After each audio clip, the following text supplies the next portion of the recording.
આ જીરવું બાપુ અઘરું છે. અમુક અમુક આ મોટા કલાકારો ભેગું અમારે ક્યારેક ક્યારેક જવાનો મળે આમ મોકો.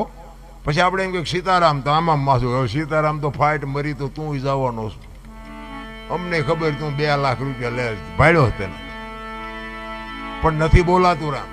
આ એની જ બીમારી છે.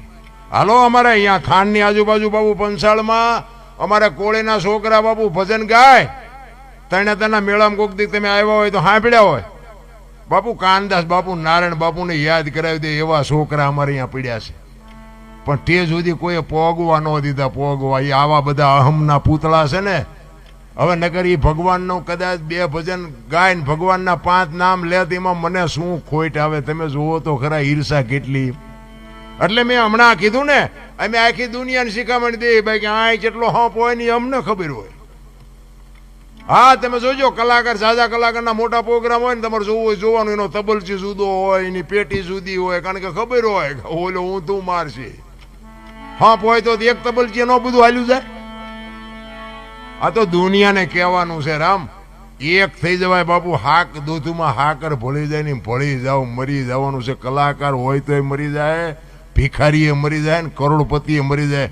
રામ ને કૃષ્ણને દુનિયા છોડવી પડી, તમારું ને મારું પાંચ્યું નહીં આવે. અને લગામ છે ને મારા નાથ પાસે છે. કોઈ જો એવા ઠેકડા મારતું હોય ને વાત ખોટી છે. કારણ કે આ ઠેકડા મેં મારી લીધા. મેં હમણાં કીધું ને મેં મારી લીધા ને મને સમજણ આવી સારું થયું. તેથી મને એમ થતું હતું કે આપણા જેવા બળુકા દુનિયામાં કોઈ છે જ નહીં. પણ આ થોડુંક નક્કી થઈ ગયું ને પછી એમ થયું કરે આ તો સારું કંઈક બીજા ઓલે હાલતું હતું. આપણે તો આમ તો ઠેકડા ફરતા હતા ઓલે ચાવી વાળા રમકડા જેવું. આપણે બધાને ચાવી ફરી ફરીને મોકલ્યા એવું નથી લાગતું? ચાવી ખૂટને પછી કેવું રમકડું હાલવાનું મને બતાવો. એમાં અમુક અમુક ઓલી સ્પ્રિંગ કડક હોય ને એ વધુ ઠેકડા મારતું નથી હોતા. આપણે રમકડા અમુક અમુક કડક સ્પ્રિંગ વાળા વધુ ઠેકે. એને નથી ખબર કે તારી એક દી ખૂટી તો રહેવાની છે, હળવો રહે ને.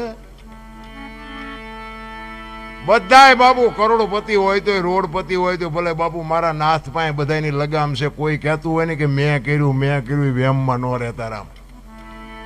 અને ઈશ્વર છે ને દયાળુ, તમે જોજો ગરીબ માણસ છે ને, ગરીબ માણસ અહીંયા બાપુ કોઈ દી રોગ નહીં મોકલે. તમે જોજો ઝૂંપડામાં રહેતા હોય ને મજૂરી કરતા હોય ને એને હાર્ટ એટેક, ડાયાબિટીસ ને હુમલા ને આવું બાપુ કોઈ દી ન હોય. એ ઓલાને ખબર છે. આ બધું છે ને પૈસા છે અહીંયા જ આખો છે. વધારે પડતા પૈસા છે ને એ 8 દી બીપી મપાવે. ડાક્ટર એક જ વાત કરે, દાળ ભાત સિવાય કાંઈ ખાધું